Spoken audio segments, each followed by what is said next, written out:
Halo semua, di sini dengan Moldi. Saat ini saya akan melakukan video review dari Ketouch Lotus 2. Ketouch Lotus 2 adalah Android terbaru dari Ketouch. Yang membuat dia sangat menarik adalah dengan bandrol harga yang ditawarkan, yaitu 2 juta kurang 1000 atau 1,999 juta. Teman-teman bisa mendapatkan ponsel dengan prosesor quad-core. Tentunya ada hal-hal yang bisa masuk akal membuat harganya menjadi 2 juta kurang 1000 ini. Apa yang dikurangi? Mari kita lihat review ini. Review ini dibagi menjadi dua bagian, yaitu yang pertama, bagian 1 akan mengulas masalah desain, spesifikasi, benchmark, media, dan operating system dan user interface. Di bagian kedua akan dibahas masalah gaming, performance, dan kamera, dan yang lainnya. Kita mulai aja dari sisi desain. Di sisi desainnya, bagian depan tampak layar 4,5 inch berteknologi TFT dengan kamera depan beresolusi VGA dan earpiece yang terlihat tidak biasa, dan juga 4 tombol kapasitif, yaitu home, menu,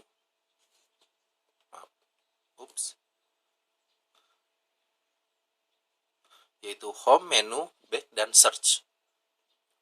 Cukup unik karena konfigurasi seperti ini biasa terlihat pada Android Gingerbread, tidak pada Android Jelly Bean. Di sisi kanan ada tombol pengatur volume, cukup mudah dijangkau. Di bagian atas ada 3,5 mm headset jack dan tombol power dan lock. Tidak ada apapun di sisi sebelah kiri.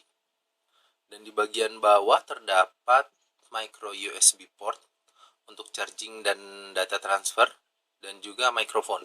Tidak terdapat secondary mikrofon di sini. Nanti teman-teman bisa lihat pengaruh tidak adanya secondary mikrofon. Di bagian belakang terdapat kamera dengan resolusi 5 megapiksel autofocus, disertai dengan flash dan logo Ketouch yang cukup unik karena seperti emot senyum, dan speaker. Oke. Secara keseluruhan tidak ada yang bisa dibilang spesial dari desainnya. Dengan bagian sisi yang dilapisi logam memang memberikan kesan kokoh, tapi tidak banyak. Di bagian belakang terlihat sangat minimalis. Saya suka karena bagian kamera tidak terlihat terlalu menonjol.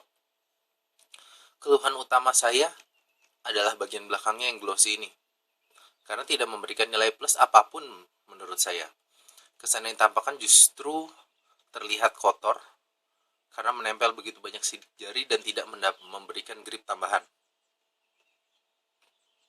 Justru terasa licin dan sulit digenggam. Ponsel ini sangat jelas tidak didesain sebagai ponsel yang mudah digunakan dengan satu tangan. Layar terbilang cukup luas, sehingga butuh penyesuaian agar dapat menjangkau seluruh bagian layar. Penempatan tombol power yang ada di sebelah atas juga menambah tingkat kesulitan dalam menggunakan satu tangan. Akan lebih mudah jikalau ada di sebelah kiri.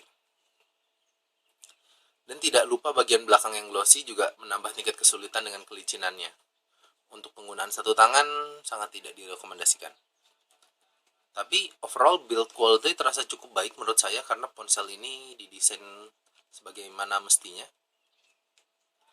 Tidak ada bagian yang longgar atau apapun.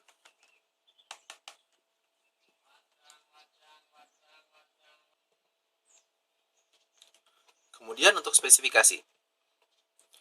Nah, di sisi inilah mengapa ponsel ini terlihat sangat lebih ketimbang ponsel yang lain di kelasnya. Dipersenjatai oleh prosesor Qualcomm Snapdragon S4 Play dengan seri MSM 8625 dengan clock speed 1,2 GHz quad core dengan konstruksi Cortex A5. merupakan konstruksi termurah dan terendah dalam hal penggunaan baterai. Uniknya, di box tertulis dia memiliki prosesor yaitu MSM 8625Q. Nah, perbedaan di antara keduanya adalah untuk seri 8225 hanya mendukung GSM, sedangkan 8625 ini dapat mendukung CDMA hingga F2FB walau ada varian GSM-nya juga. Mana yang benar, saya tidak tahu. Untuk GPU disematkan Adreno 203. Sebagai informasi tambahan, semua varian S4 Play semuanya memiliki konstruksi Cortex A5 dan Adreno 203. RAM yang digunakan juga sebesar 1 GB sehingga saya tidak merasakan masalah pada multitasking. Nah, di bagian layar dengan teknologi TFT kapasitif berresolusi QHD atau 540 x 960 pixel memberikan kerapatan pixel sebesar 240 ppi atau pixel per inch. Terlihat cukup jelas. Namun masalah pada layar yang saya rasakan adalah viewing angle yang tidak luas. Bisa dilihat? Iya, jadi gelap.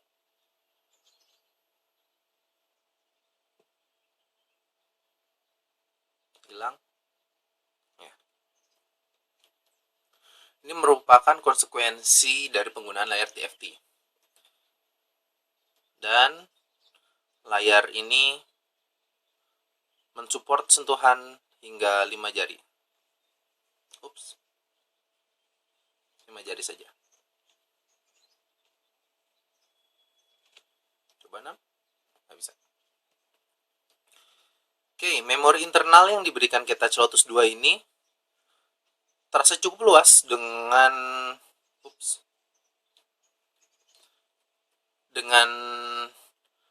total 4 GB memori internalnya yang dipartisi 1,41 GB untuk sistem dan aplikasi, sedangkan untuk foto dan musik itu diberikan 1,41 GB juga. Memori eksternal mendukung hingga 32 GB. Di sini saya memakai 8 GB.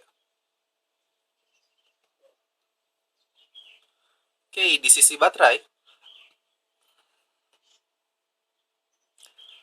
Lotus 2 memiliki kapasitas baterai sebesar 1600 mAh. Merupakan kapasitas baterai yang cukup untuk ponsel dual core namun tidak untuk ponsel quad core. Untuk pemakaian standar, Ketouch Lotus 2 dapat bertahan selama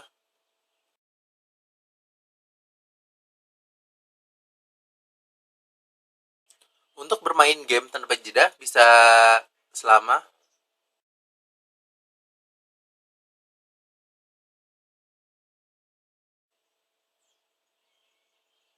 dapat disimpulkan bahwa baterai merupakan kelemahan dari ponsel ini.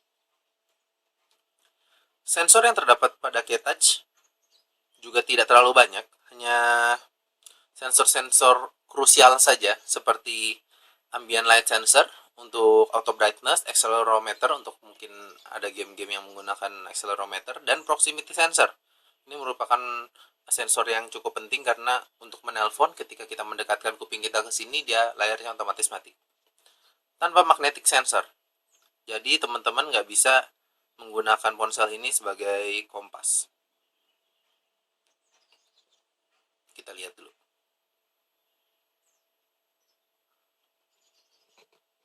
Oke, nggak bisa ya. Ketouch Lotus 2 juga mengusung konsep dual SIM dengan konektivitas data HSDPA pada SIM 1 dan GPRS pada SIM 2. Sayangnya, dia tidak dual standby. Nah, di sisi konektivitas lain, terdapat Bluetooth 2,1 dan Wi-Fi BG.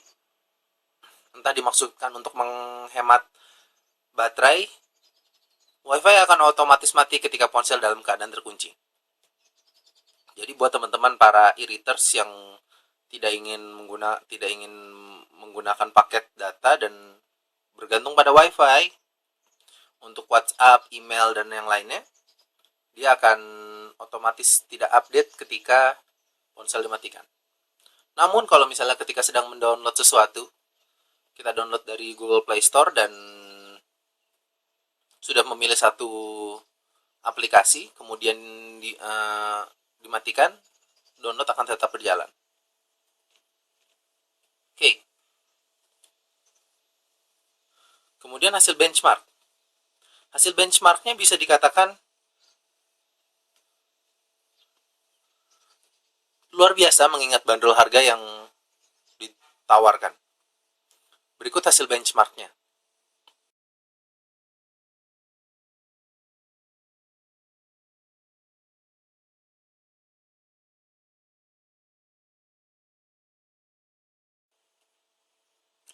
Dari hasil benchmarknya bisa dibilang tidak akan ada masalah dalam menjalankan game apapun.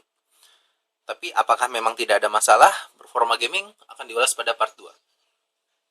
Untuk media, di sisi media Lotus 2 dapat memainkan file 720p HD tapi tidak bisa dengan 1080p Full HD.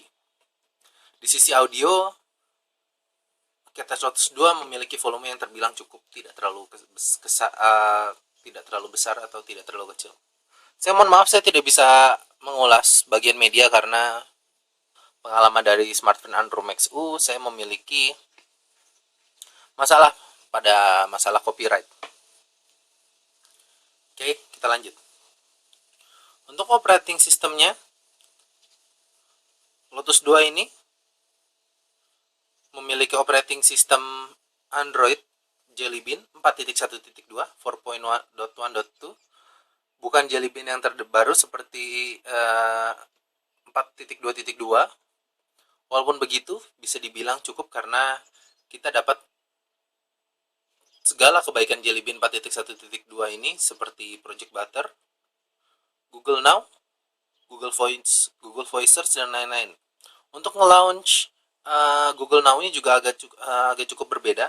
Kita menggunakan tombol search ini. Misalnya kita lihat ini adalah Google Now. Dia memberikan informasi yang kita butuhkan saat ini. Nah, oke. Atau kita coba Google. Google. President of Uganda. The President of Uganda is Yoweri Museveni. Ya, ini merupakan sebuah kelebihan dari Android 4.1.2 atau Android Jelly Bean. Kita coba sekali lagi. President of Indonesia. The President of Indonesia is Susilo Bambang Yudhoyono. Ya. Atau coba satu lagi.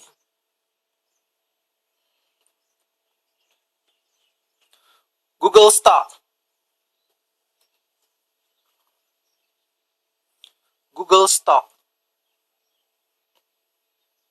Google closed down 0.95% today at $801.42. Jadi bisa mengambil segala informasi dari Google. Buat teman-teman yang mungkin ingin menggunakan bahasa Indonesia pun bisa.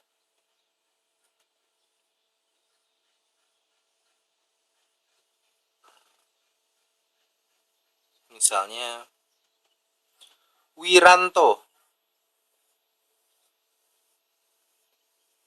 Nah, dia akan memberikan informasi mengenai Bapak Wiranto. Contohnya seperti itu.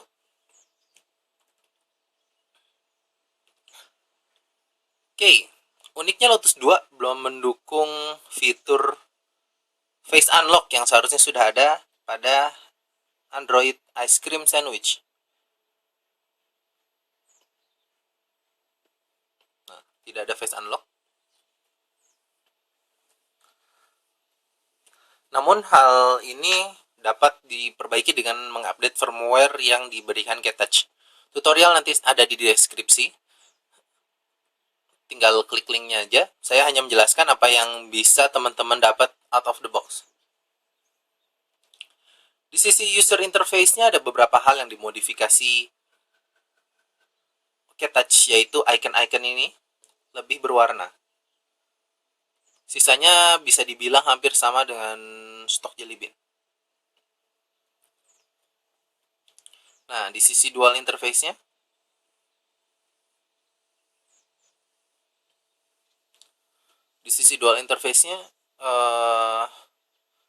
bisa dibilang standar tanpa ada kustomisasi berlebih, seperti kita ingin SMS, klik send untuk SIM 1, SIM 2, atau ketika ingin melakukan panggilan telepon pun juga setiap kita ingin menelpon, kita bisa memilih apakah menggunakan SIM 1 atau SIM 2. Sekian saja untuk part 1 ini. Dan untuk pemenang kontes kemarin, yaitu titik-titik minta pulsa, akan diumumkan di akhir dari review part kedua. Jadi kalau teman-teman yang merasa mengikuti kuis itu, tunggu sampai akhir dari review part 2-nya. Oke, sekian saja. Kita ketemu di part 2 dari review Touch ini. Terima kasih.